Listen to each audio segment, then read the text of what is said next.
Hi, നല്ല tasty ആയിട്ടുള്ളൊരു chicken റെസിപ്പിയാണ് ഇന്നിവിടെ ട്രൈ ചെയ്യുന്നത്. അതിനായിട്ട് മീഡിയം സൈസ് കട്ട് ചെയ്ത് 1 കിലോ ചിക്കൻ എടുക്കുക. അതിലേക്ക് 3 table spoon Kashmiri chilli powder add ചെയ്യുക. അതിനുശേഷം 1/2 teaspoon turmeric powder, 1 teaspoon garam masala, പിന്നെ 1/2 ടീസ്പൂൺ പെപ്പർ പൗഡറും കൂടെ ആഡ് ചെയ്യണം.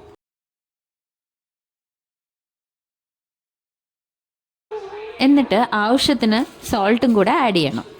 അടുത്തതായിട്ട് 3.5 ടേബിൾ സ്പൂൺ കോൺഫ്ലവറും കൂടെ ആഡ് ചെയ്യണം.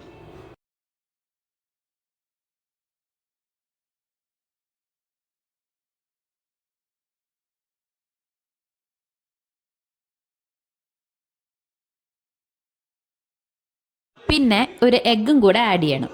അതിനുശേഷം കുറച്ച് ജിഞ്ചർ ഗാർലിക് പേസ്റ്റും കൂടെ ആഡ് ചെയ്യണം. അടുത്തായിട്ട് കുറച്ച് ഓയിലും കൂടെ ആഡ് ചെയ്തതിന് ശേഷം നന്നായി മിക്സ് ചെയ്ത് മാരിനേറ്റ് ചെയ്ത് ഒരു 15 മിനിറ്റ്സ് മാറ്റി വെക്കണം. ഫ്രൈ ചെയ്യാനായിട്ട് ഞാൻ സൺഫ്ലവർ ഓയിലാണ് ഇവിടെ യൂസ് ചെയ്യുന്നത്. ഓയിൽ നന്നായി ചൂടായതിന് ശേഷം മാരിനേറ്റ് ചെയ്ത് വെച്ചിരുന്ന ചിക്കൻ പീസസ് ഓരോന്നോരോന്നായിട്ട് ആഡ് ചെയ്യണം. ചിക്കൻ ഫ്രൈ ചെയ്യുന്നതിൻ്റെ കൂടെ തന്നെ ഞാൻ കുറച്ച് കറി ലീവ്സും കൂടെ ആഡ് ചെയ്ത് കൊടുക്കുന്നുണ്ട്. ചിക്കൻ്റെ ഒരു സൈഡ് നന്നായിട്ട് ഫ്രൈ ആയതിന് ശേഷം ഒന്ന് തിരിച്ചിടണം. എന്നിട്ട് അടച്ചു വെച്ച് ഒരു 15 to 20 മിനിറ്റ്സ് കുക്ക് ചെയ്യണം. നല്ല ടേസ്റ്റി ആയിട്ടുള്ള ചിക്കൻ ഫ്രൈ ഇവിടെ റെഡി ആയിട്ടുണ്ട്. എല്ലാവരും ഈ റെസിപ്പി ഒന്ന് ട്രൈ ചെയ്ത് നോക്കണം. Please like and subscribe my video. By.